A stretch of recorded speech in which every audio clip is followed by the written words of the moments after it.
நாளில் ஆவியானவர் சொல்கிறார் இங்கே என்ன சிந்தனையில் வந்திருக்கிறாங்க, எந்த நினைவில் வந்திருக்கிறாங்க, எதை எதிர்பார்த்து வந்திருக்கிறாங்க, இவரிடத்தில் கர்த்தரை தேடுவதில் எந்த குறையோடு இங்கே அமர்ந்திருக்கிறாங்க என்பதை அறிந்து அதை நீ சொல்லு அப்படின்னு என்று ஆவியானவர் திருவுளம் பற்றினார். அப்போ இந்த நாளில் ஆவியானவர் சொன்ன காரியத்தை நான் உங்களுக்கு சொல்லுகிறேன். திருந்த வேண்டிய காரியத்தில் திருந்தி, மாற வேண்டிய காலத்தில் மாறி நீங்கள் சரியாக இயங்கினால் ஒரு மாற்றத்தை நீங்கள் பார்ப்பீங்க. 1 பேதுரு 4:19 ஒரு ஆள் வாசிங்க. ஆகையால் தேவனுடைய சித்தத்தின்படி பாட அனுபவிக்கிறவர்கள் நன்மை செய்கிறவர்களாய் தங்கள் ஆத்துமாக்களை உண்மையுள்ள சிருஷ்டி கர்த்தாவாகிய அவருக்கு ஒப்பு கொடுக்க கடவர்கள். இப்போ பாருங்க, இப்போ நீங்கள் ஒரு காரியத்தை ஏசப்பாட்டை கேட்டுக்கிட்டே இருக்கிறீங்க, வரல. எதிர்பார்த்துக்கிட்டே இருக்கிறீங்க, வரல. ஜெபிக்கிறீங்க, வரல. ஆனால் அது ஏன் வரல அப்படின்னு கேட்டிங்கன்னா, உங்கள் நம்பிக்கையில் சில தொய்வு, உங்கள் நம்பிக்கையில் சில தளர்வு, விசுவாசத்தில் சில காரியங்கள் இருப்பதுனால தான் அவர் லேட் பண்ணுறாரு. அப்போ லேட் பண்ணுவதுக்கு, நீங்கள் ஒரு கேட்ட காரியம் வராமல் இருப்பதுக்கு லேட் ஆகிறதுக்கு சில ரீசன் இருக்குது, சில காரணம் இருக்குது. அது என்ன அப்படின்னு கேட்டிங்கன்னா, நம்பிக்கையில் ஒரு உறுதி இல்லாமல் இருக்கிறது, விசுவாசத்தில் உறுதி இல்லாமல் இருக்கிறது. இதே தான். ஆகையால் தேவனுடைய சித்தத்தின்படி பாட அன்பீர்கள் ஆசிமாதில். ஆகவே கடவுளின் திருவுளப்படி துன்பப்படுகிறவர்கள் நன்மை செய்வதில் நிலைத்திருந்து படைத்தவரிடம் தங்களை ஒப்படைக்க வேண்டும் என்று அவர் விரும்புகிறார். அவர் நம்பத்தக்கவர். அப்படின்னா நீங்க எல்லா காரியத்தையுமே, உங்க வீட்டு காரியம், உங்க குடும்ப காரியம், எதிர்காரியம், பிள்ளைகளுடைய காரியம், எல்லா காரியத்தையுமே நீ என்கிட்ட ஒப்படைக்காம இருக்கிற. நீ ஒரு சில காரியத்தை ஒப்படைச்சிருக்கிற, ஆனால் உன் குடும்பத்தில் இருக்கிற எல்லா காரியத்தையும், உன் பிள்ளை காரியம், வேலை காரியம், தொழில் காரியம், படிப்பு காரியம், உன் பிரச்சனை, உன் கடன் பிரச்சனை, உன் துக்கம், உன் நெருக்கம், உன் சரீரத்தில் இருக்கிற போராட்டம், விளைவினம், இது எல்லாத்தையும் நீ சுமந்து கொண்டு நீ ஏன் சமாளிக்கணும்னு பார்க்குற. ஆனால் கர்த்தர் சொல்கிறாரு, நீ என் மேலே நம்பிக்கை வச்சு, என் மேலே விசுவாசம் வச்சு, நீ எல்லாத்தையும் என்கிட்ட ஒப்பட அப்படிங்கிறார். ஒப்படைச்சிரு, அர்ப்பணிச்சிரு. அப்படி செய்யும்போது நான் தாமதிக்க மாட்டேன். நீ கேட்ட காரியத்தில் நான் தாமதிக்க மாட்டேன், நான் லேட்டாக மாட்டேன், உடனே கொடுத்துருவேன் அப்படிங்கிறாரு. அப்போ இந்த பைபிள் வசனம் என்ன சொல்லுது நல்லா தெரிஞ்சுக்கொள்ளுங்க. நம்பிக்கையை வளர்ப்பதற்கு உங்களுக்கு உபத்திரம் லேட் ஆகிட்டு இருக்கு. அப்போ விசுவாசத்தை வளர்ப்பதற்கு நீங்கள் கேட்ட காரியம் லேட் ஆகிட்டு இருக்கு அப்படின்னா, அப்போ நம்பிக்கையை நல்லா அவர் மேலே வச்சிடணும். நீங்கள் கேட்ட காரியம் உடனே வருவதுக்கு.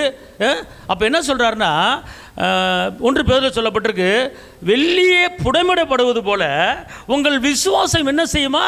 வாசிங்கம்மா. வெள்ளியே புடமிடப்படுவது போல உங்கள் விசுவாசம் புடமிடப்படுமா? அப்போ நீங்கள் நம்பிக்கொண்டு இருக்கிற காரியம், நீங்கள் விசுவாசித்து கொண்டு இருக்கிற காரியம், நீங்கள் எதிர்பார்த்து கொண்டு இருக்கிற காரியம், அது இன்னும் வராமல் இருக்கிறதுக்கு காரணம் என்னன்னு கேட்டிங்கன்னா, நீ விசுவாசத்தில் இருக்கிறியா, நம்பிக்கையில் இருக்கிறியா, என்ன நம்புறியா, என் மேலே நம்பிக்கை வைக்கிறியா, அல்லது உலகத்தை நம்புறியா, உலக மனிதர்களை நம்புறியா, அல்லது சொந்தத்தை நம்புறியா, உறவை நம்புறியா, நீ என்ன நம்புறியா அப்படிங்கிறத பார்த்து பார்த்து பார்த்து தான் உன் ஜெபத்துக்கு அவர் பதிலே கொடுப்பார்.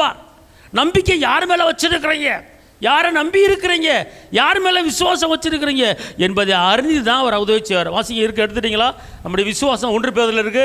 அதாவது வெள்ளியை புடமிடப்படுவது போல நம்முடைய விசுவாசம் என்ன செய்யுமா? புடமிடப்படும். அப்போ அந்த புடமிடப்படுகிற வாழ்க்கையே அப்படின்னு கேட்டீங்கன்னா, உன்னை சீர்படுத்துவதற்கு, உன் விசுவாசத்தை பெருக்குவதற்கு. அப்போ ஏன் வரல அப்படின்னு கேட்டால், கேட்டு கேட்டு கேட்டு சோர்ந்து போய் வரல அப்படின்ட்டு அசால்ட்டை விடக்கூடாது. களைப்பில் கால் வச்சுட்டா அவர் தான் மீட்பர், அவர் தான் இரட்சகர், அவர் தான் அற்புதர், அவர் தான் அதிசயம், அவர் தான் அடைக்கலம், அவர் தான் எல்லா காரியம் செய்கிறவர், அவர் தான் ஆதி அந்தமும், அவர் தான் முதல் முடிவும், அவர் இல்லாமல் நான் இல்லை, அவர் எனக்குள்ள இருக்கிறாரு, என் காரியம் எல்லாவற்றையும் அவர் பொறுப்படுத்தி நடத்துவார், என் தேவையில் எல்லாமே அவர் பார்த்துக்கொள்வார் அப்படிங்கிற முழு நம்பிக்கையும் முழு விசுவாசமும் உங்களுக்கு வருவதற்கு தாமதிக்கக்கூடாது. நம்பிக்கை ஃபுல்லாக வச்சிடணும் அவர்கிட்ட, விசுவாசத்தை ஃபுல்லாக அவர்கிட்ட வச்சிடணும். அப்போ வைக்கும்போது அவர் தாமதிக்க மாட்டார். நீ கேட்ட காரியத்தை அவர் சொல்கிறாருங்க, நீ கேட்ட காரியம் பூமியில் இல்லாமல் இருக்கலாம், பரலோகத்தில் இல்லாமல் இருக்கலாம். என் பிள்ளை, நீ கேட்ட நான் உனக்காக படைச்சு உருவாக்கி உனக்கு கொடுக்க நான் ரெடியாக இருக்கிறேன். ஆனால் நான் விரும்புவது நம்பிக்கை என் மேலே வச்சிருக்கிறையா, நான் விரும்புவது விசுவாசத்தை என் மேலே வச்சிருக்கிறையா அப்படிங்கிறார். ஆமென் சொல்லுங்கள். அல்லேலூயா. திருப்பி அந்த வசனத்தை வாசிங்க கத்தோலிக்க பைபிளில். ஆகவே கடவுளின் திருவுளப்படி துன்பப்படுகிறவர்கள், கடவுளின் திருவுளப்படி கஷ்டப்படுறவங்க, துன்பப்படுறவங்க, வேதனைப்படுறவங்க, நெருக்கப்படுகிறவர்கள் நன்மை செய்வதில் நிலைத்திருந்து, நன்மை அதாவது துன்பப்படும் போது, வேதனைப்படும் போது நீங்க நன்மை செய்யாம இருக்கக்கூடாது. நான் துன்பப்படுறேன், கஷ்டப்படுறேன், என்னத்தை உண்மையா இருந்து நான் என்னத்தை கண்டேன், நன்மை செஞ்சு என்னத்தை கண்டேன், அதனால நான் ஒன்றும் செய்ய போறது கிடையாது, யார் மேல அனுபவிக்கிறது கிடையாது, யார் மேல சமாதானம் இல்லாமல் இருக்கிறது கிடையாது, நானே கஷ்டப்பட்டுக்கிட்டு இருக்கிறேன், நானே நெருக்கப்பட்டுக்கிட்டு இருக்கிறேன், நானே அவமானப்பட்டிருக்கிறேன், என் பொழப்பு அந்த போன பொழப்பா இருக்கு, இல்லை நான் எங்கிட்ட அடுத்தவனுக்கு நன்மை செய்யறது, எங்கிட்ட அடுத்தவனுக்கு அன்பா இருக்கிறது, எங்கிட்ட அடுத்த மேல சமானமா இருக்கிறது, அதனால ஒன்றும் செய்ய போறது இல்லை அப்படின்னு இருக்கக்கூடாதுன்னு அப்படின்னு சொல்றாரு. அப்ப என்ன சொல்றாருன்னா, நீ துன்பப்படுகிற வேலையிலே, நீ கஷ்டப்படுகிற வேலையிலே நன்மை செய்வதில் உறுதியாரு.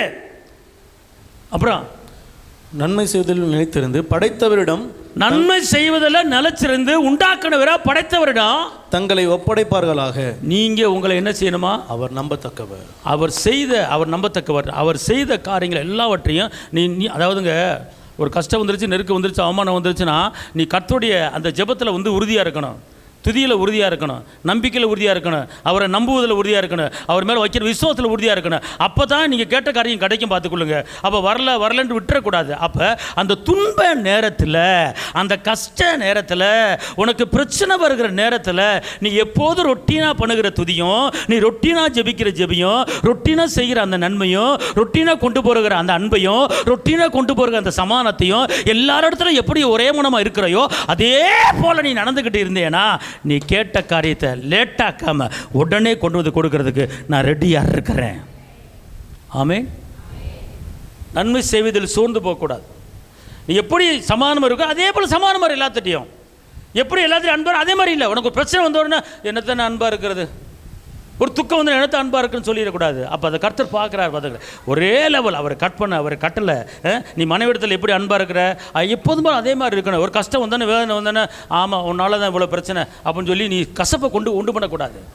ஒரே நேசம் ஆதியில் பெற்ற அந்த அன்பை நிலைத்திருக்க வைக்கணும். ஆமென் சொல்லுங்க. அல்லேலூயா. அதனால தான் லேட் ஆகுது ஜெபத்தை. இன்னொரு வசனத்தை நீங்கள் வாசிங்க, ரோமர் 8:18. ஆதலால் இக்காலத்து பாடுகள் இக்காலத்துல படுற பாடு இனி நம்மிடத்தில் வெளிப்படும் மகிமைக்கு ஒப்பிடத்தக்கவைகள் அல்லவென்று எண்ணுகிறேன். இப்போ வந்துங்க இந்த பாடு இருக்கு தெரியுமா, நீங்க வந்து ஒரு பெரிய ஒரு சிக்கல்ல மாட்டிக்கிட்டீங்க. அந்த சிக்கல்ல இருந்து உங்களுக்கு விடுதலை கொடுத்துருவாரு, மீட்பை கொடுத்துருவாரு. ஆனா அது எதுக்கு, ஏன் இந்த பாடை அனுமதிக்கிறாரு, ஏன் இந்த பாடை சந்திக்க வைக்கிறாரு அப்படிங்க தெரிஞ்சுக்கணும். அதே அந்த பைபிள் என்ன சொல்லுது, வாசிங்க பார்ப்போம்.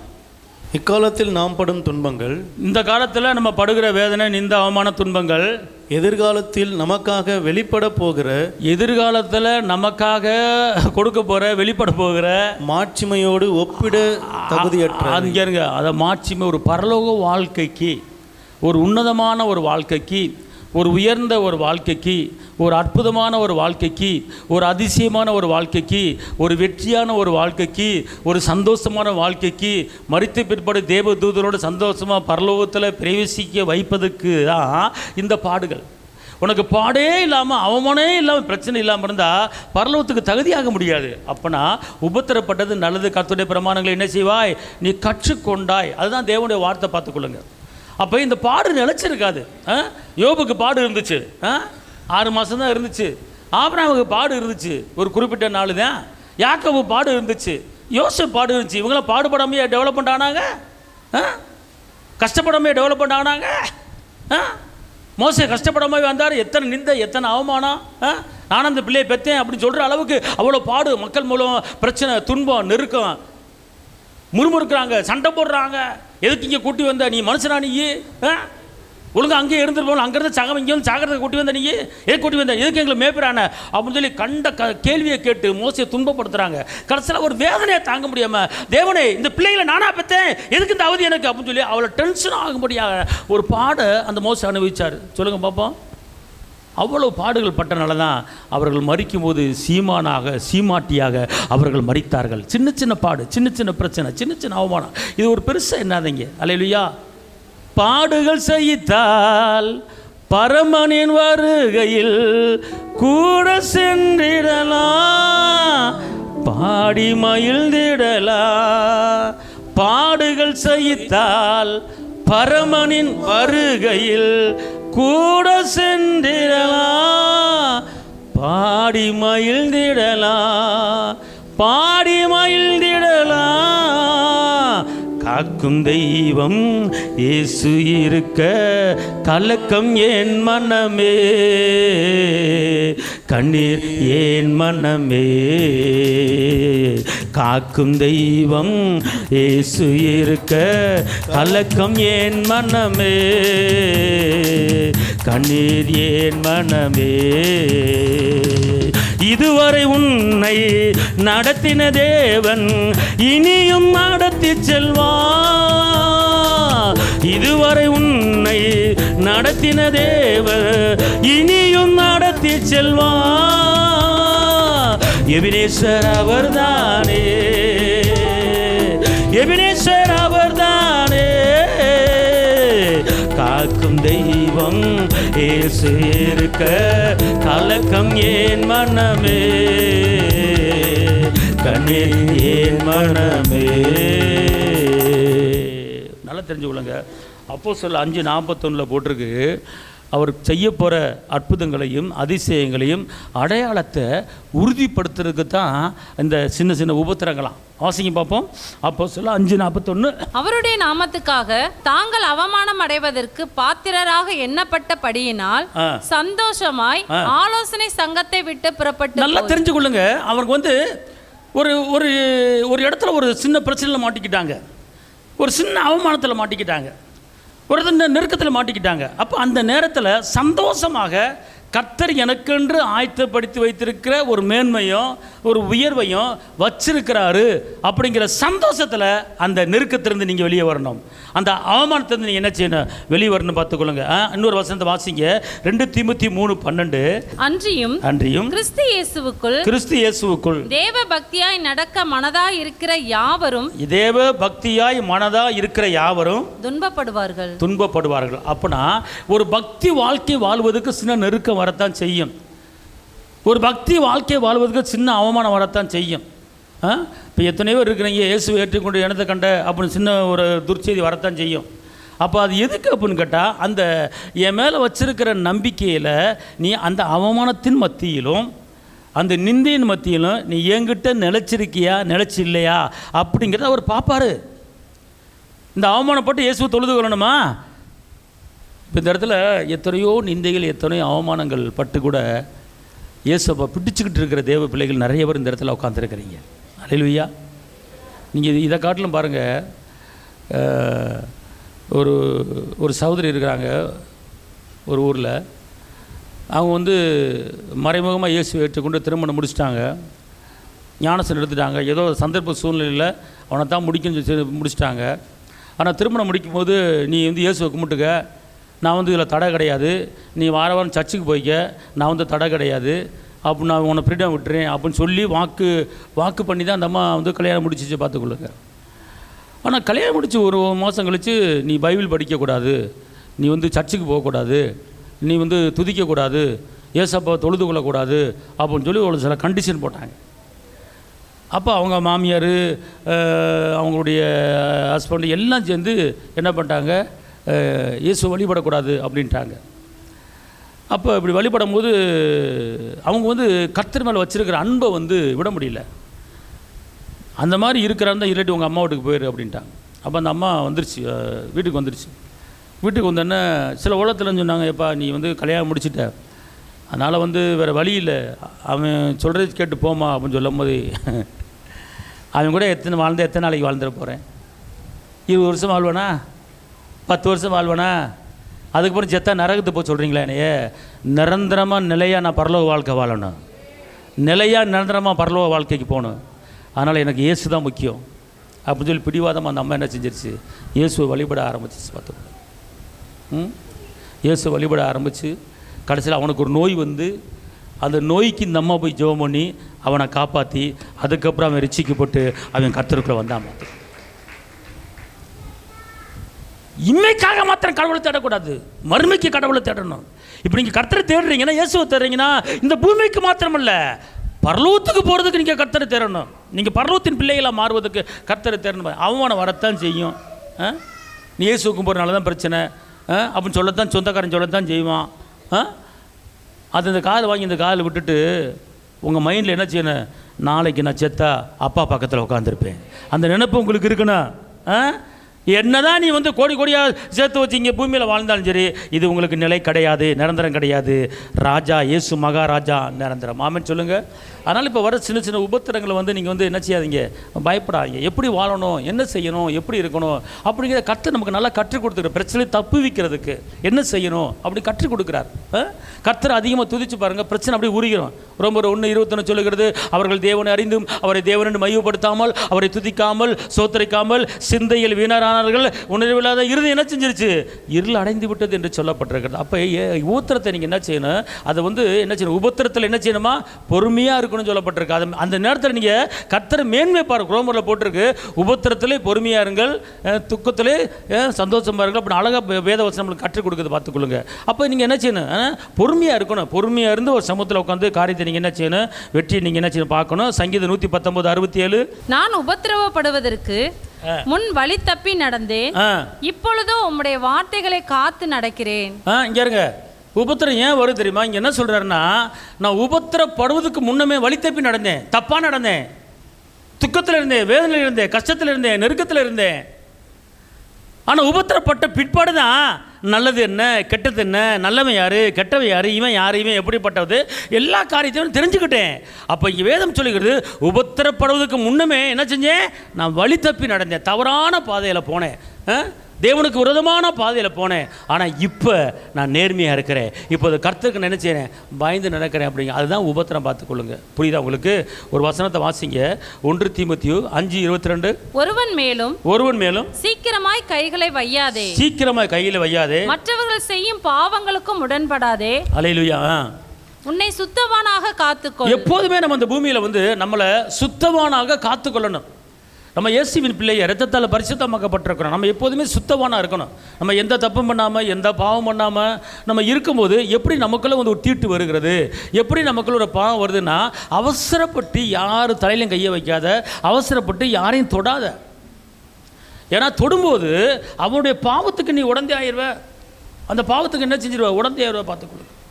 அதனால தான் கர்த்தருடைய வார்த்தை என்ன சொல்லுதுன்னா, வெளிப்படுத்தல் 18:4, பின்பு வேறொரு சத்தம் வானத்திலிருந்து உண்டாக கேட்டேன், அது என் ஜனங்களே, நீங்கள் அவளுடைய பாவங்களுக்கு உடன்படாமலும் அவளுக்கு நேரிடும் வாதைகளில் அகப்படாமலும் இருக்கும்படிக்கு அவளை விட்டு வெளியே வாருங்கள். அவளுடைய வாதைகளுக்கு நீ உடன்படக்கூடாது, அவளுடைய பாவங்களுக்கு நீ உடன்படக்கூடாது, அவளுடைய சாபத்துக்கு நீ உடன்படக்கூடாது.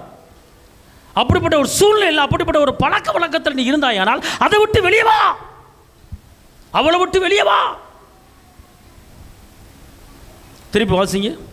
பின்பு வேறொரு சத்தம் வானத்திலிருந்து உண்டாக கேட்டேன், அது என் ஜனங்களே, நீங்கள் அவளுடைய பாவங்களுக்கு உடன்படாமலும், நீ அவள் செய்கிற பாவத்துக்கு அநியாயத்துக்கு அட்டுழியத்துக்கு நீ உடன்படக்கூடாது, உடன்படாமல் அவளுக்கு நேரிடும் வாதைகளில் அகப்படாமலும் இருக்கும்படி.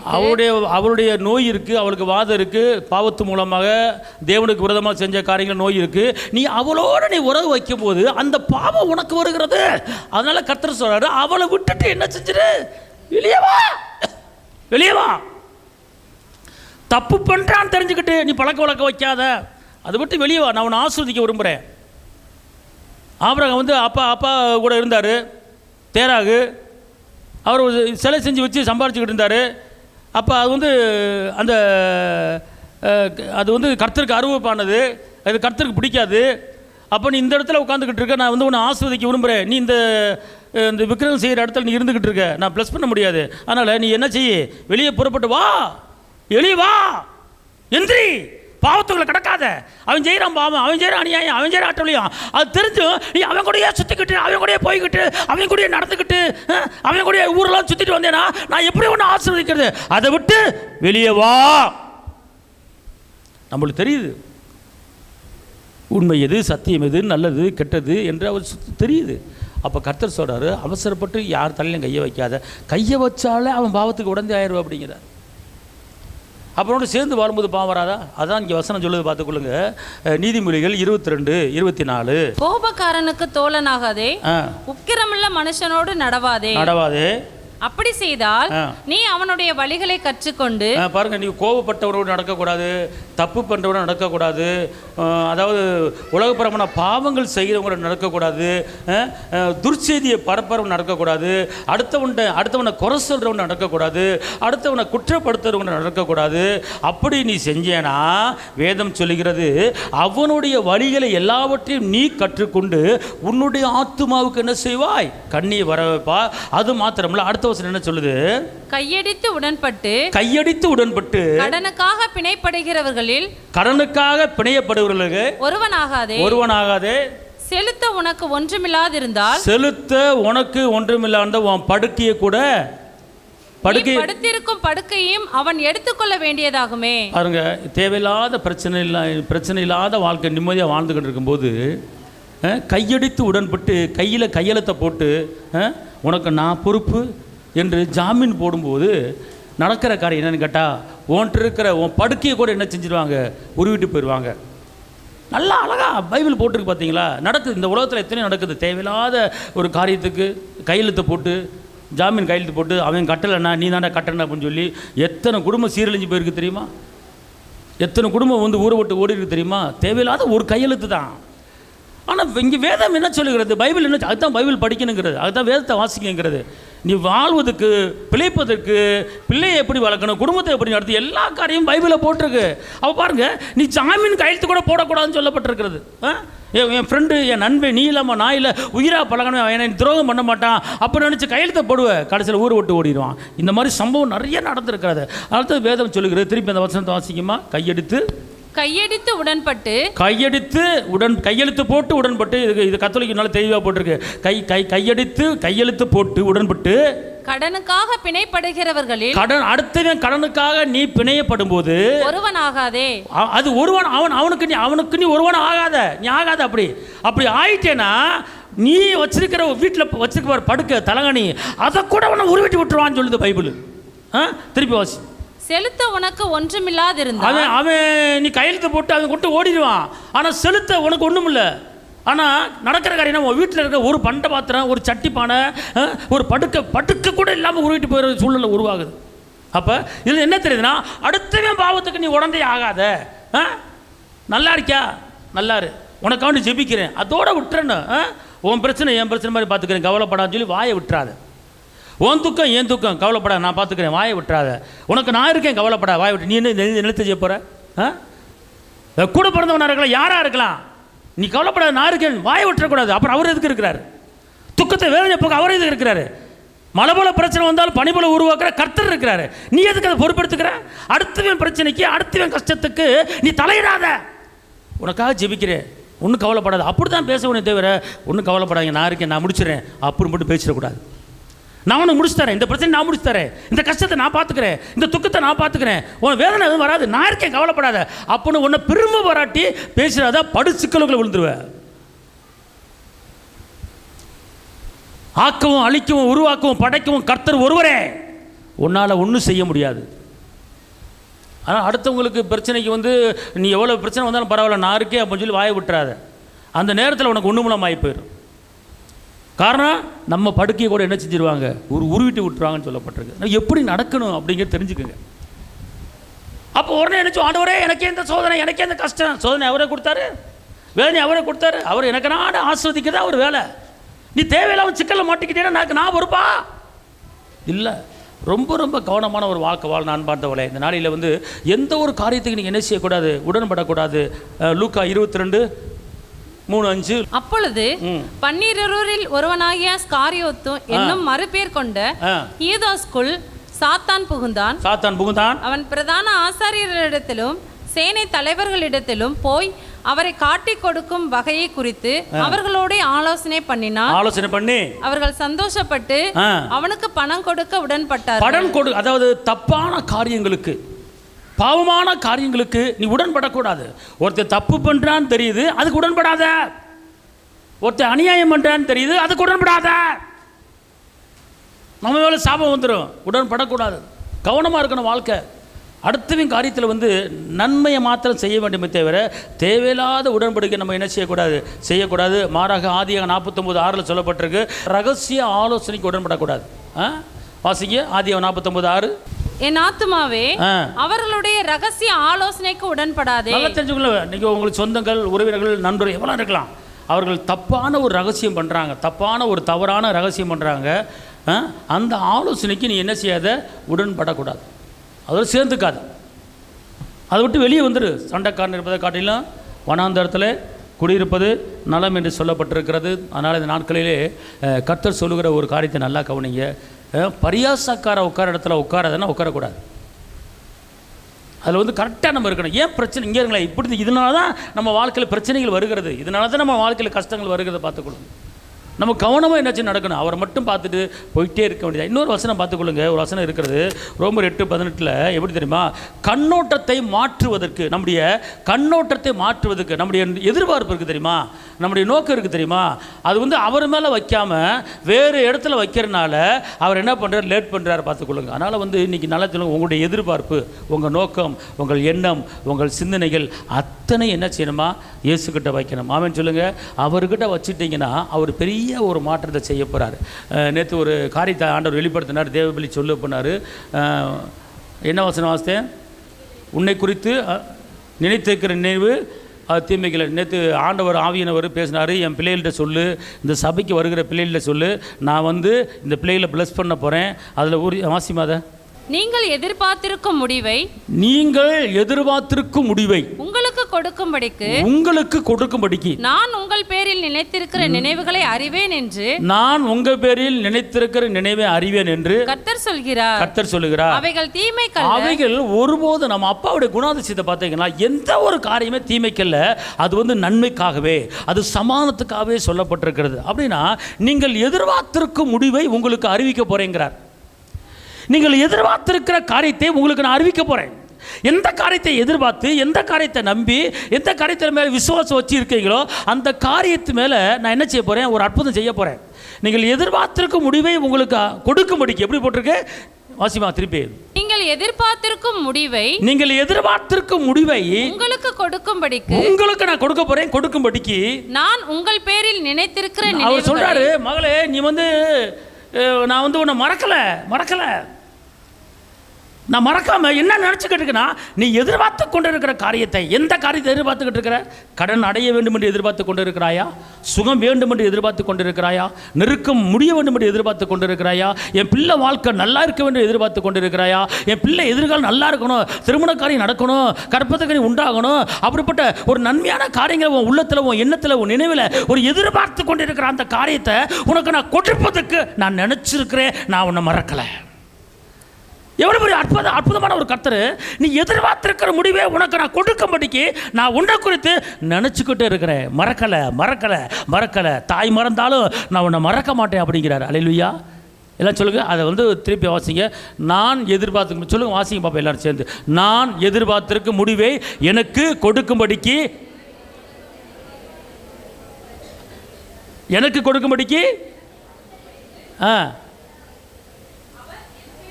அவர் என் பேரில், எல்லாம் சொல்லுங்க, அவர் என் பேரில் இந்த உலகத்தில் எவன் நினைக்கிறான நினைக்கலையோ, வானத்தையும் பூமி உண்டாக்கின சர்வ வல்லவர் என்னை குறித்து அவர் நினைத்து கொண்டு இருக்கிறார். மறக்காத கர்த்தர். அல்லேலூயா.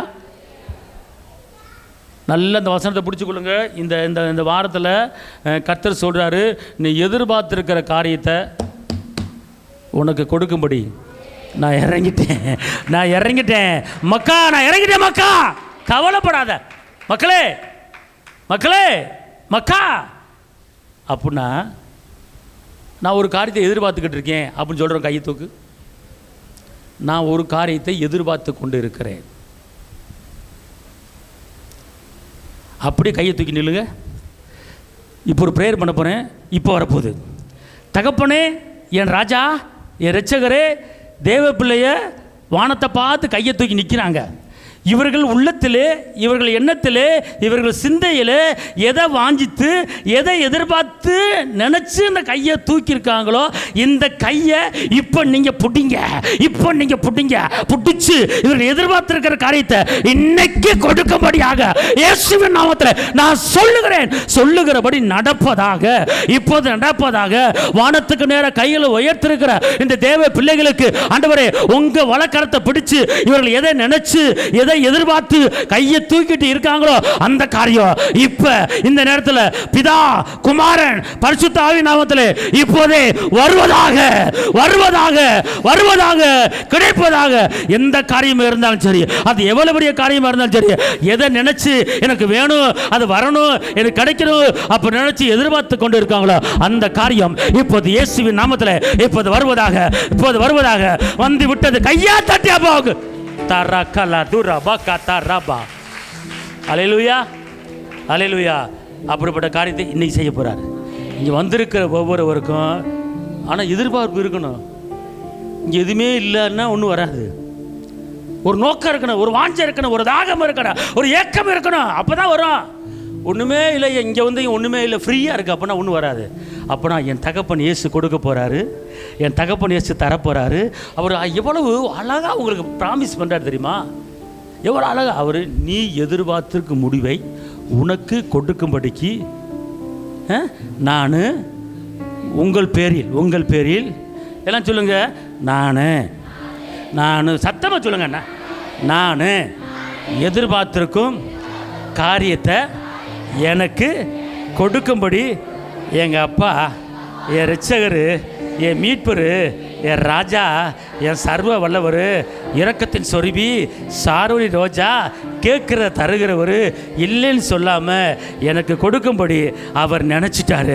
அவர் நினச்சாலே போதும் எனக்கு வந்துடும், அவர் நினச்சாலே போதும் எனக்கு வந்துடும். நான் கேட்ட காரியம் கிடைக்க போகுது. இப்போ நினச்சிட்டே இருப்பாரு, இப்போ நினச்சிட்டே இருப்பாரு, இப்போ நினச்சிட்டே இருப்பாரு, இப்போ கொடுக்க போற. நீ நின சும்மா நினைக்காம இருக்காது. கண்டதை, வந்தது, போனது, கஷ்டம், நஷ்டம், துக்கம், துயரம், வேதனையே நினச்சிக்கிட்டு புலம்பாத.